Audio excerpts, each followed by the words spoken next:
बिस्मिल्लाह इन्नल हम्दुलिल्लाह नहमदुहु व नस्तईनुहु व नस्तगफिरुह व नऊज़ु बिल्लाहि मिन शुरूरि अनफुसिना व मिन सय्यिअति अमालिना मय यहदिहिल्लाहु फला मुदिल्ल लहु व मय युद्लिल फला हादिय लहु अशहदु अल्ला इलाहा इल्लल्लाहु वहदहु ला शरीका लहु व अशहदु अन्ना मुहम्मदन अब्दुहु व रसूलुहु अम्मा बाद फइन्न खैरल हदीस किताबुल्लाह व खैरल हदी हदी मुहम्मदिन सल्लल्लाहु अलैहि वसल्लम वशर्रल उमूरि मुहदसातुहा व कुल्लु मुहदसातिन बिदअह व कुल्लु बिदअतिन दलाला व कुल्लु दलालातिन फिन्नार। अस्सलामु आलाइकुम व रहमतुल्लाहि व बाराकातुहू। আমরা গতদিন যেখানে শেষ করছিলাম তারপর থেকে আজকে শুরু করব। এই সাবহেডিংটা হচ্ছে যে সাবহেডিংটা আমরা পড়ব, ছোট করে একটা হেডিং, সেটা হচ্ছে সুন্নাহ শব্দটি ব্যবহার করার বেলায় ফিকহ শাস্ত্রবিদ এবং উসুলীদের মাঝে যে পার্থক্য দেখা যায়। আমরা আগেই বলছি, টাচ করে গেছি বা বলছি যে ফিকহ শাস্ত্রবিদরা যখন সুন্নাহ বলেন তখন ইউজুয়ালি মেন করেন যেটা রিকমেন্ডেড, যেটা ভালো কাজ, যেটা প্রশংসনীয়, করলে ভালো কিন্তু না করলে কোনো গুনাহ নাই, ইউজুয়ালি এটাই মেন করে। আর আমরা বলছি যে উসুলি যারা, উসুল ফিকের স্কলার যারা, তারা যখন সুন্নাহ বলেন তখন তারা বোঝান যে দলিল হিসাবে, আইন প্রণয়নের ব্যাপারে দলিল হিসাবে ব্যাপারটা ব্যবহার করা যাবে। সেই আইন অনুযায়ী সেটা ফরজ হবে, ওয়াজিব হবে না সুন্নাহ হবে, তিনটাই হইতে পারে, যে কোনো কিছু হইতে পারে। তারা ঠিক এটা বোঝান না যে জিনিসটা পছন্দনীয় নাকি জিনিসটা ফরজ নাকি ওয়াজিব নাকি পছন্দনীয়, করলে চলবে না করলে চলবে, এটা বোঝান না। তারা বোঝান যে এই ব্যাপারটা সুন্নায় আছে এবং এর উপর ভিত্তি করে আইন প্রণয়ন করা যেতে পারে, অর্থাৎ এটা একটা দলিল, এই জিনিসটা একটা দলিল, সেটা বোঝান তারা। আমরা দেখব যে কিভাবে একটু ডিফার করে। জামাল জারাবোজো, যিনি অরিজিনাল বইটা লিখছেন বা কম্পাইল করছেন, উনি বলেন বিভিন্ন পটভূমিতে বিভিন্ন বিভাগে সুন্নাহ শব্দটি যেভাবে ব্যবহার করা হয়ে থাকে তার ভিতর পার্থক্য নির্ণয় করতে না পারাটা সুন্নাহর মর্যাদা নিয়ে দ্বিধা সংশয়ের একটা প্রধান কারণ। এটা আমরা আগেও আলোচনা করছি যে এক একজন স্কলার সুন্নাহকে এক একভাবে বলতেছেন, আর তার ভিতরে কোনো তফাৎ না করে আমরা ঢালাওভাবে গণসাধারণ যারা, তারা মনে করতেছে সুন্নাহ মানে যেটা রিকমেন্ডেড, যেটা করলে চলে না করলেও চলে, এবং আমরা ভুলের ভিতর পতিত হচ্ছি। যে জন্য দেখবেন যে পরে আসবে কথাগুলা, যে অধিকাংশ মুসলিম মানুষ, মানে মুসলিম জনগণ বা মুসলিমগণ মনে করেন যে দাড়ি রাখাটা বোধহয় রিকমেন্ডেড পর্যায়ের ব্যাপার, যে মানে রাখলেও চলে না রাখলেও চলে, রাখলে ভালো, খুব ভালো, কিন্তু না রাখলেও কোনো সমস্যা নেই। এটা অনেকেই মনে করেন এবং সিরিয়াসলি মনে করেন। আচ্ছা, সুনির্দিষ্টভাবে ফিকহ শাস্ত্রবিদরা যেভাবে সুন্নাহ শব্দটি ব্যবহার করে থাকেন তা থেকে অনেকেরই এমন ধারণা হয়েছে, যেভাবে তারা ফিকহ শাস্ত্রবিদরা আগেই বলছি আমরা রিকমেন্ডেড হিসাবে ব্যবহার করে থাকেন, সেখান থেকে অনেকেরই ধারণা হয়েছে বা ধারণা হয়ে থাকতে পারে, অথবা অনেকের সরাসরি বলেন, যেটা আমি বললাম দাড়ি সম্বন্ধে শুধু একটা উদাহরণ দিলাম, কিন্তু অন্য অনেক কিছু সম্বন্ধে বলেন, যা কিছু কোরআন থেকে এসেছে তা অবশ্যই প্রয়োগ করতে হবে, আর কেউ যদি সুন্নাহ প্রয়োগ করে তবে তা ভালো কিন্তু অবশ্য করণীয় নয়। অত্যন্ত বড় একটা ভুলের কারণ, এবং এই ভুলটা এই জন্য আমরা এই বইটা, এটা মানে এটা একটা সাবসিডিয়ারি বই বা এটা একদম বেসিক আকীদার বই না, কিন্তু এই বইটা ধরার কারণ হচ্ছে যে এই বইটা মানে এই কারণেই কিন্তু আমরা অনেক সময় প্রপার দিন পালন করতে পারি না, প্রপার পার্সপেক্টিভে একটা জিনিসকে দেখতে পারি না, বা সঠিক স্থান দিতে পারি। এবং আহলে সুন্নাত জামা সকল ফেরকার থেকে বা সকল মানে যারা বিভক্ত হয়ে গেছেন তাদের থেকে আলাদা একটা এই সুন্নাহর ব্যাপারে একটা ইউনিক পজিশন আহলে সুন্নাত জামা। সেটা হচ্ছে যে আমরা কখনো বলবো না প্রথমে কোরআন, না পাইলে হাদিস বা সুন্নাহ, প্রথমে কোরআনে দেখো, যদি না পাও তাহলে তারপরে আসবে হাদিস, এরকম আমরা বলবো না। আমরা বলবো সবসময় কোরআন ও সুন্নাহ, আগে কোরআন পরে সুন্নাহ, এটা বলবো। অর্থাৎ আইনি ভিত্তি হিসাবে সুন্নাহ মানে কোরআনকে সুন্নাত থেকে বা সুন্নাহকে কোরআন থেকে আলাদা করব না। দুইটাই সমান মর্যাদা সম্পন্ন আইনি ভিত্তিতে হিসাবে বলতেছি কিন্তু আমি বারবার। কারণ আল্লাহ রাসূল সাল্লাল্লাহু আলাইহি ওয়াসাল্লাম এবং কোরআন হচ্ছে মানে দুইটা মিলায় হচ্ছে মানে ডুয়েল সোর্স অফ শরিয়া। দুইজনই মানে দুইটাই শরিয়ার উৎস। আল্লাহ রাসূলও শরিয়ার উৎস, কোরআনও শরিয়ার উৎস।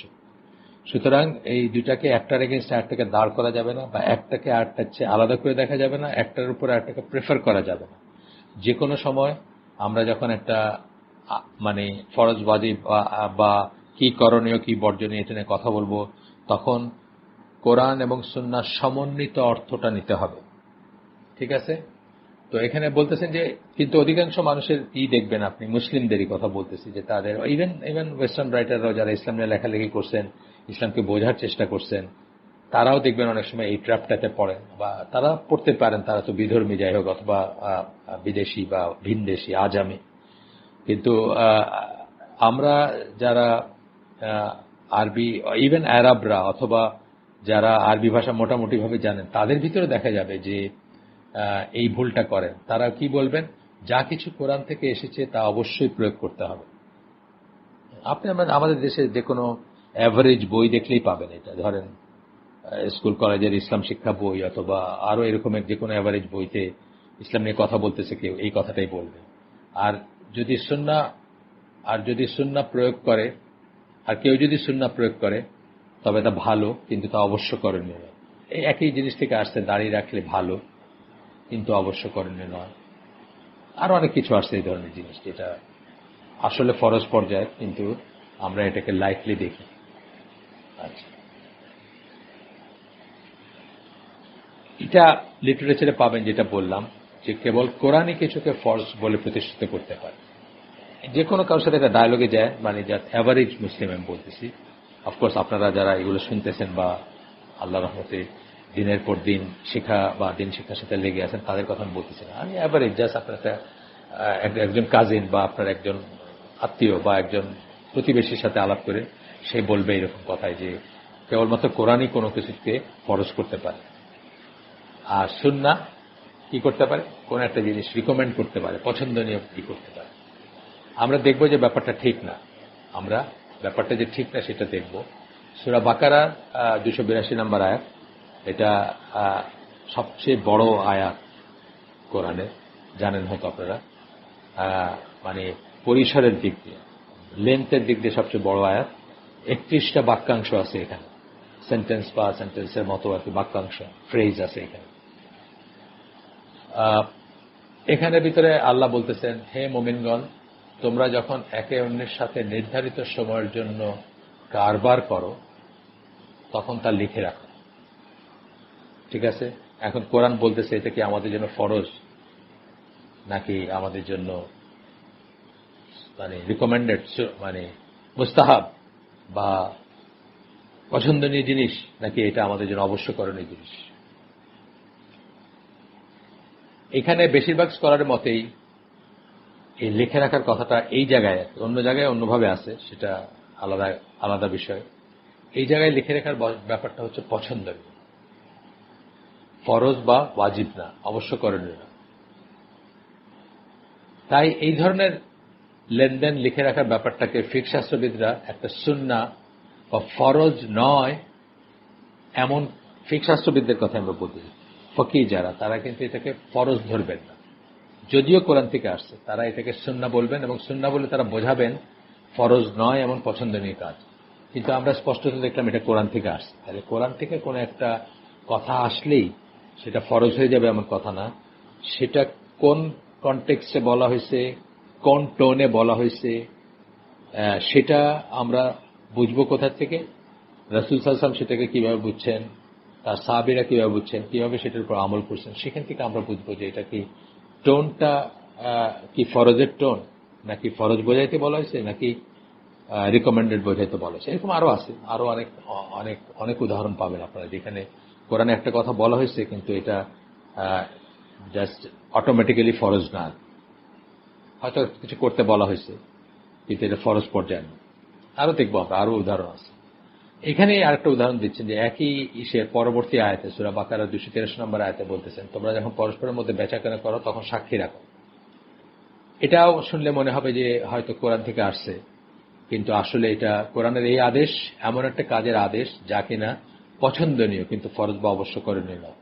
দেখলাম আমরা, তাইলে কি দেখলাম আমরা, যে কোরআনের আয়াত এবং শুনলে আপনার আবার মনে হচ্ছে যে এটা নির্দেশসূচক আয়াতই মনে হবে, যে হয়তো নির্দেশই বা আদেশই করা হচ্ছে, আপনার আমার জন্য সেটাই মনে হবে, কিন্তু আসলে সেটা অবশ্য করণীয় বা ফরজ না।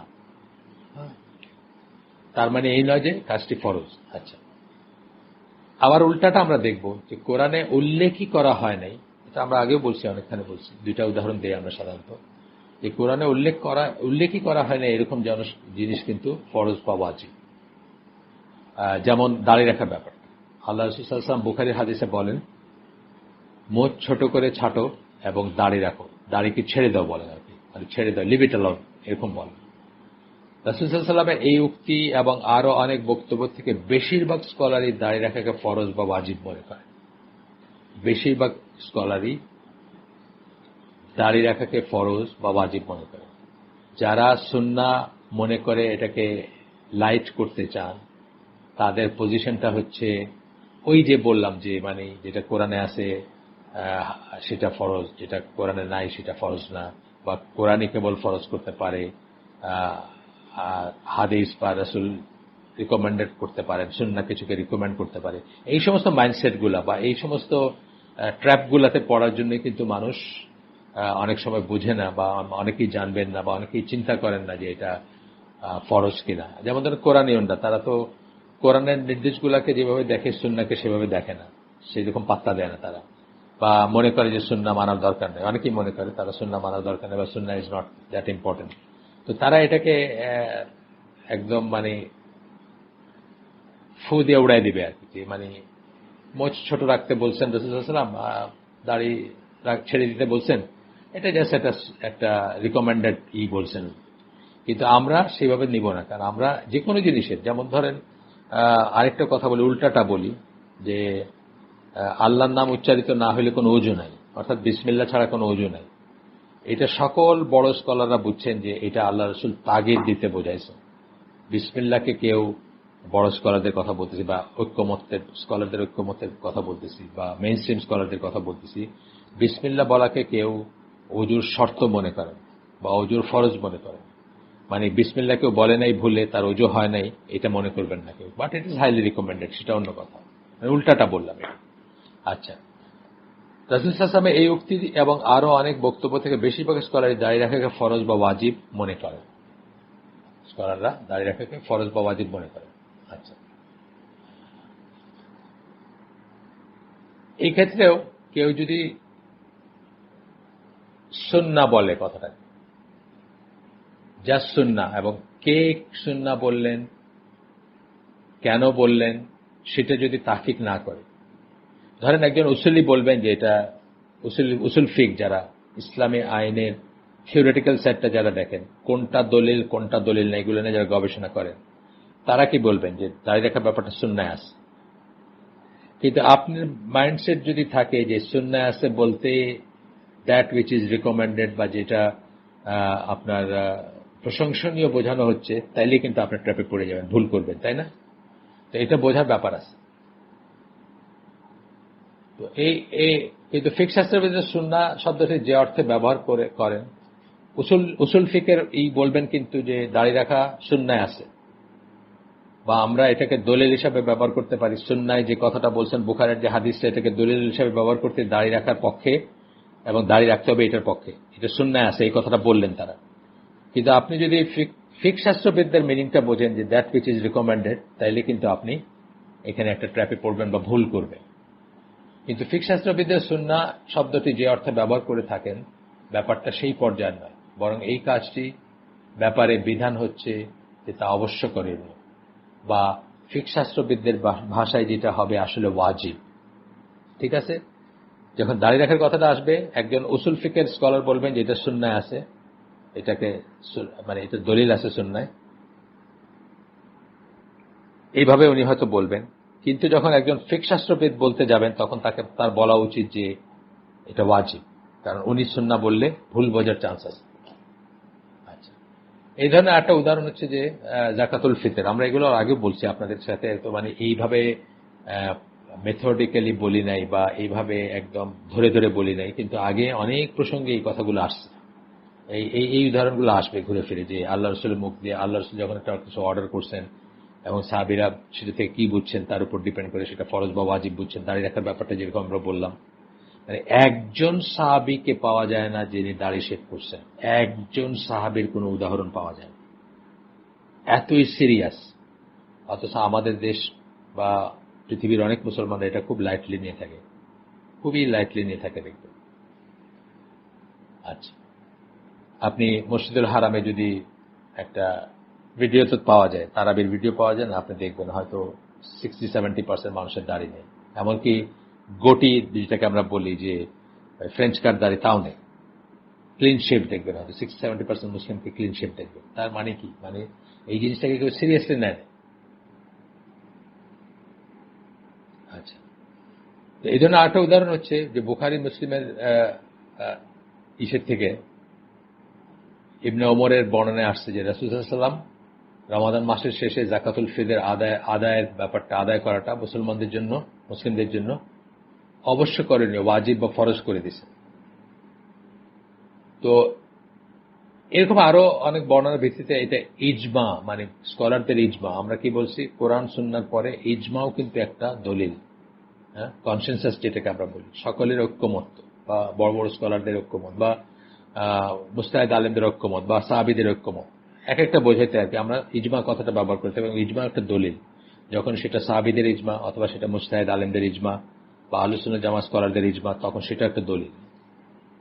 আচ্ছা, তো স্কলারদের ইজমা রয়েছে যে যাকাতুল ফিতর ওয়াজিব। কোরআনে যাকাতুল ফিতর সম্বন্ধে কোনো কথা বলা নেই, কোরআনে কিন্তু এটা মেনশনই নেই। তাহলে কি শুধু রসুল বললেন? একজন উসুল ফিকহের স্কলার বলবেন যে এটা সুন্নায় আছে, যিনি ইসলামী আইনের থিওরিটিক্যাল সাইডটা নিয়ে গবেষণা করেন এবং যার কাজ হচ্ছে কোরআন বাদে রাসূলের কথা, কাজ বা অনুমোদন, এগুলোর কোনটাকে দলিল হিসাবে নেওয়া যাবে সেইটা হচ্ছে তাদের গবেষণার ফিল্ড।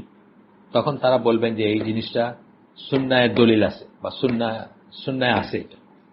কিন্তু জিনিসটা আসলে কোন পর্যায়ে, এখান থেকে যদি আপনি বোঝেন যে জিনিসটা সুন্নাহ, তাহলে আপনি ভুল বুঝবেন। তাহলে উনি কি মেন করতেছেন সেটা বুঝতে হবে, অ্যাট দ্য সেম টাইম বুঝতে হবে যে এটা ফিকহ শাস্ত্রবিদরা সুন্নাহ বলতে যা বোঝান সেই রিকমেন্ডেড প্রশংসনীয় কাজ না, এটা ওয়াজিব পর্যায়ের কাজ। ঠিক আছে? তো এখানে কনক্লুড করতেছেন যে কোরআনে যাকাতুল ফিতর সম্বন্ধে কোনো কথাই নেই, অথচ এই ব্যাপারে স্কলারদের ইজমা হচ্ছে এটা ওয়াজিব। এরপরে বলতেছেন এইটুকু কথার ভিতরে আমরা এই যে সাবহেডিংটা সেটার ভিতরে এরপরে আসতেছে কোন একটা কাজ সম্বন্ধে আইনি অনুশাসনের ব্যাপারে ওই কাজটির উৎস বা নথিপত্র প্রাসঙ্গিক নয়। এটা উসুলদের কথা বলতেছেন, উসুল ফিকের কথা আবার বলতেছেন যে থিওরিটিক্যাল নিয়ে যারা করেন, মানে জুরিসপ্রুডেন্স, প্রিন্সিপালস অফ জুরিসপ্রুডেন্স, যারা আইন প্রণয়ন করার মূল নীতিগুলোকে করেন, তারা কি বলবেন যে এটা কোরআন থেকে আসছে না সুন্নাত থেকে আসছে, অথবা তারা না আসার কথা আমরাও এখানে কনক্লুড করতেছি। আমরা এখানে কনক্লুড করতেছি এই যেটুকু পড়লাম আমরা বা এর আগে যেটুকু আমরা পড়ছি, যা পড়ছি তার বেসিসে আমরা কনক্লুশন বা সিদ্ধান্তে যাচ্ছি অথবা অনুসিদ্ধান্ত বলতেছি আমরা যে কোরআন থেকে আসলো না সুন্নাত থেকে আসলো, তার উপর আর ফরজ, ওয়াজিব বা পছন্দনীয় বা প্রশংসনীয় কিনা সেটা নির্ভর করে। কোরআন থেকে আসলে মানে যে উৎস যেটা বললাম, আইনি অনুশাসনের ব্যাপারে ওই কাজটির উৎস বা নথিপত্র প্রাসঙ্গিক নয়। একটা অনুশাসন বা একটা নিয়ম বা একটা যখন করণীয় বর্জনীয় ব্যাপারটা আসবে, তখন সেটা কোরআন থেকে আসছে না সুন্নাত থেকে আসছে সেটা প্রাসঙ্গিক না। প্রাসঙ্গিক হচ্ছে যে এটা মানে দুইটার একটার থেকে আসলেই হবে, দুইটা একটা থেকে আসে সেটা ফরজ হইতে পারে, দুইটা একটা থেকে আসে সেটা ওয়াজিব হইতে পারে, দুইটার একটা থেকে আসে সেটা পছন্দনীয় হইতে পারে। প্রথমে আমরা যে শুরু করছি সূরা বাকারার 282 নম্বর আয়াতে, সেখানে কি বোঝা গেছে আমরা, যে লিখে রাখাটা পছন্দনীয়। ঠিক আছে, কোরআনই বলতেছে, কোরআনের কথা, কিন্তু তবু এটা পছন্দনীয় পর্যায়ে। আবার আমরা প্রচলিত ধারণার বিপরীতে গিয়ে দেখছি যে সুন্নাত থেকে আসতেছে অথচ জিনিসটা ফরজ বা ওয়াজিব। আচ্ছা, কোরআনের একটি আয়াত কোন কাজের বর্ণনা দিয়ে থাকতে পারে, তথাপি সেই কাজটা কেবলমাত্র সুন্নাহ বলে পরিগণিত হতে পারে। সুন্নাহ বলতে এই সময় আমরা বলতেছি রিকমেন্ডেড বা প্রশংসনীয় সেন্সে, ফিক শাস্ত্রবিদরা যেটাকে সুন্নাহ বলেন, সেই অর্থে আমরা বলতেছি যে কোরআনের একটা জিনিস, কোরআনে একটা কথা বা একটা কিছু করতে বলা হয়েছে বা একটা বর্ণনা আছে, তথাপি আমরা এটাকে রিকমেন্ডেড বা প্রশংসনীয় বুঝতেছি। অপরপক্ষে রাসূল সাল্লাল্লাহু আলাইহি সাল্লাম একটা কথা বলছেন যেটা প্রচলিত সেন্সে কেউ সুন্নাহ বলবে, অথচ এটা আমাদের জন্য অবশ্যকরণীয় বা ফরজ বা ওয়াজিব হইতে পারে। এই কথাগুলো আমরা জীবনের পথে চলতে গিয়ে খেয়াল রাখব, এবং আমরা কার কার বর্ণনা পড়তেছি, উনি কি বলতেছেন, উনি কি মিন করতেছেন, সেটা খুব গভীরভাবে ভেবে দেখব, এবং তারপরে একটা সিদ্ধান্তে বা ডিসিশনে পৌঁছাবো।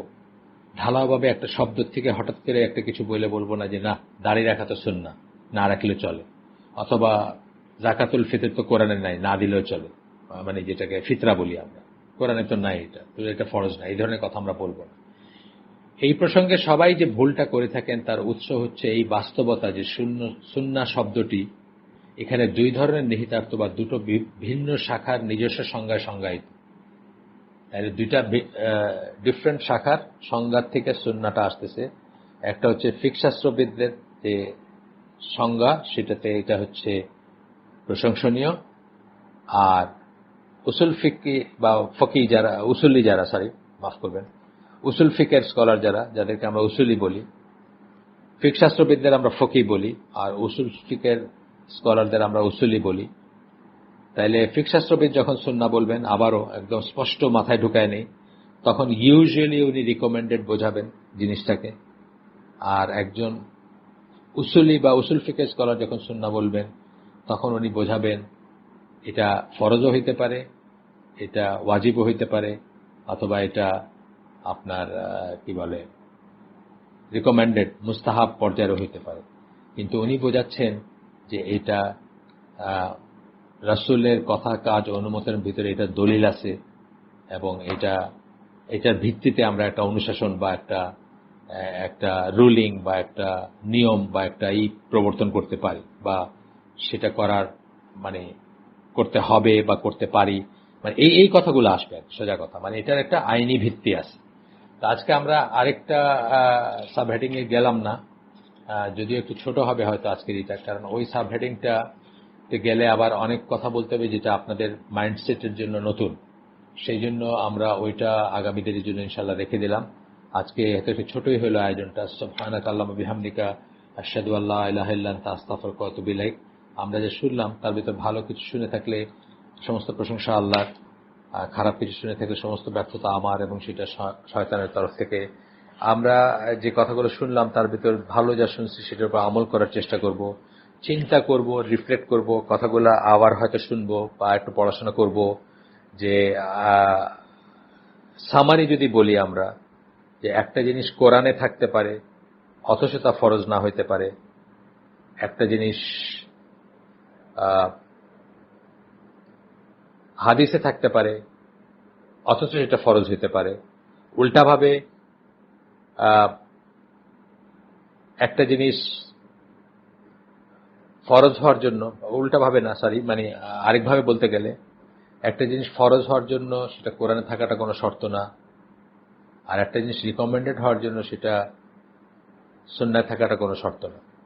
মোট কথা, এই দুইটা উৎসের যে কোনোটার থেকে একটা বর্ণনা আসতে পারে, যেটা ফরজও হইতে পারে, ওয়াজিবও হইতে পারে, সুন্নাহও হইতে পারে। হ্যাঁ, মানে উৎসর জন্য এটা শুধু উৎসের জন্য এটা ফরজ হয়ে যাবে না, বা রিকমেন্ডেড হয়ে যাবে না, বা অবশ্যকরণীয় না এমন হয়ে যাবে না। সবকটা কম্বিনেশনে হইতে পারে।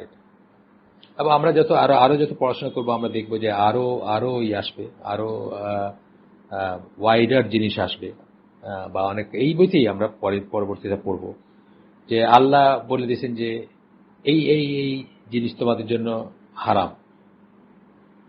রাসূল বলছেন যে তার ভিতরে এক্সেপশন আছে, এক্সপ্লেন করতে গিয়ে বলছেন যে যদিও আল্লাহ বলছেন এটা হারাম, কিন্তু এই প্রকারের এই জিনিসটা হারাম না।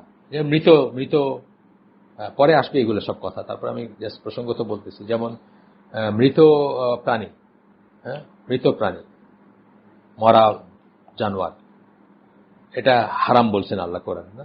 রাসূল এক্সপ্লেন করতে গিয়ে বলছেন যে ম্যারিন অ্যানিমেল যেগুলা বলি, অথবা ম্যারিন যেগুলা বলি, মানে মাছ বা ওই জাতীয় যেরকম সামুদ্রিক সেটা হারাম না, মৃত হইলেও হারাম। হ্যাঁ, তাহলে তো আমরা কোনো মাছই খাইতে পারতাম না, ইলিশ মাছ তো কয়েক সেকেন্ডের ভিতর মরে যায়, তাই না? পানিতে যেগুলা হয় সেগুলা মৃত হইলেও হারাম না। এই যে ব্যাপারগুলা, এগুলা আমরা দেখব যে একটু একটু গভীরভাবে রিফ্লেক্ট করার, চিন্তা করার ব্যাপার আছে যারা সিরিয়াসলি দিন পড়তে চান, জানতে চান, বুঝতে চান তাদের জন্য। আর যারা মনে করেন যে না, প্রশ্ন করলেই দিন শিক্ষা হয়ে যায়, একের পর এক প্রশ্ন করব, ইন্টারনেটে করব, হালাকায় করব, আমরা তো দেখতে পারি প্রশ্নের পর প্রশ্ন, প্রশ্নের কোনো শেষ নাই, যেহেতু নিজের বেসটা একেবারে নড়বড়ে। কোন একটা কিছু আসলেই মনে হয় যে গেল রে গেল, সবকিছু গেল, এতদিন ধরে যা জানলাম সব চলে গেল। যদি আমরা এইভাবে একটু সুন্দর করে অল্প অল্প করে, বেশি না, আমরা আপনার হইতে যাচ্ছি না, মানে একদম স্কলার হইতে যাচ্ছি না, কিন্তু তারপরেও বুঝগুলো যদি আমরা একটু একটু করে শুনি, বুঝি, তাহলে অনেক জিনিস আমাদের কাছে ক্লিয়ার হয়ে যাবে এবং অনেক অহেতুক প্রশ্ন আসবে না আমাদের মনে। তাইলে এটা কেন, তাইলে ওটা কেন, এই ধরনের প্রশ্ন আসবে না। আবারও সুবহানাকা আল্লাহুম্মা বিহামদিকা আশহাদু আল্লা ইলাহা ইল্লা আনতা আস্তাগফিরুকা ওয়া আতুবু ইলাইক। আসসালামু আলাইকুম ওয়া রাহমাতুল্লাহি ওয়া বারাকাতুহু।